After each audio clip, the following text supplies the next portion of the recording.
రాష్ట్ర మంత్రి KTR శంషాబాద్ లో మీడియాతో మాట్లాడుతున్నారు. లైవ్ లో చూద్దాం. 13 man. 13 is terrible. Anyway, we were ranked 13 last year, but we rose to number 1 this year. In fact, with a continued effort by our bureaucrats, by our Honorable Chief Minister, led by our Honorable Chief Minister, within a year, we've been able to, in fact, dislodge Gujarat, Honorable Prime Minister's home state, and usurp the number 1 position. But it's not just about rankings, it's not just about these recognitions. I think what matters really is not just a good policy, not just a good ranking. What matters is how many investments have you attracted, what matters is how much employment have you created, and how much of this demand have you been able to satiate. So, my humble request to the Canadian High Commissioner is, as a state that's very progressive, as a state that has been touring, as a state that has been promoting itself as a startup state, as I keep calling it, because it's only been 2.5 years since we've been around, as a startup state of this country, we've really been trying to raise the bar in this country.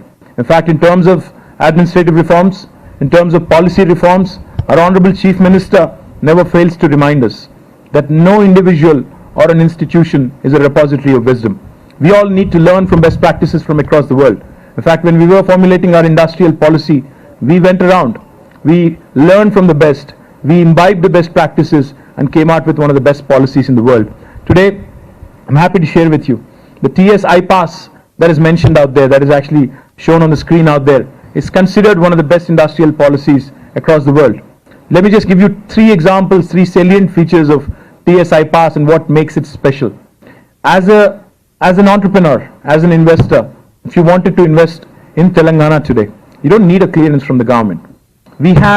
We allow for what is called a self-certification. You can walk in, you can hit the ground running in Telangana. As an enterprise, you can start on day 1. You can start engaging people, you can start hiring people and start your enterprise.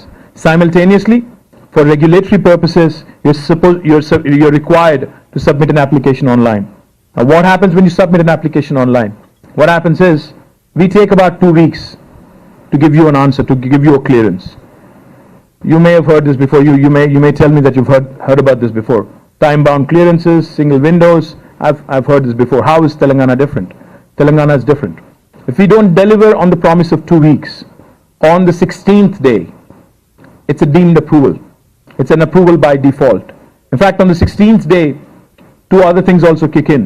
In fact, as a state, we are liable for penal action if we don't deliver on the promise of 2 weeks. In fact, our bureaucrats, including the IAS officers, the Indian Administrative Service officers, are also responsible and liable for penalties of ₹1,000 per day. So Jayesh Ranjan గారికి కూడా మనం penalty వేయొచ్చు. ఇప్పటివరకు వేయలేదు, ఎందుకంటే వేయాల్సిన అవసరం రాలేదు. బట్ ఒక స్టేట్గా అకౌంటబిలిటీని సీరియస్గా తీసుకోవడం, పారదర్శకతని, జవాబుదారితనాన్ని సీరియస్గా తీసుకుని మన గౌరవ ముఖ్యమంత్రి గారి సారథ్యంలో ఈరోజు తెలంగాణ ప్రభుత్వం తీసుకుంటున్న కొన్ని నిర్ణయాలు విప్లవాత్మకమైన నిర్ణయాలుగా దేశవ్యాప్తంగా కూడా అందరూ గుర్తిస్తూ ఉన్నారు. దేశవ్యాప్తంగా కూడా మన పారిశ్రామిక విధానాన్ని నంబర్ 1 విధానంగా గుర్తిస్తూ ఉన్నారు. తద్వారా ఈరోజు దేశంలోకి పెట్టుబడులు రావాలి అంటే, దేశం వైపు ఎవరైనా ఇతర దేశస్తులు చూడాలి అంటే అందరూ కూడా తెలంగాణ వైపు చూస్తూ ఉన్నారంటే దానికి ఒకే ఒక కారణం, అది మన గౌరవ ముఖ్యమంత్రి గారి సమర్థత, కార్యదక్షత, వారి ఆధ్వర్యంలో జరుగుతున్న కార్యక్రమాలే దానికి ప్రధాన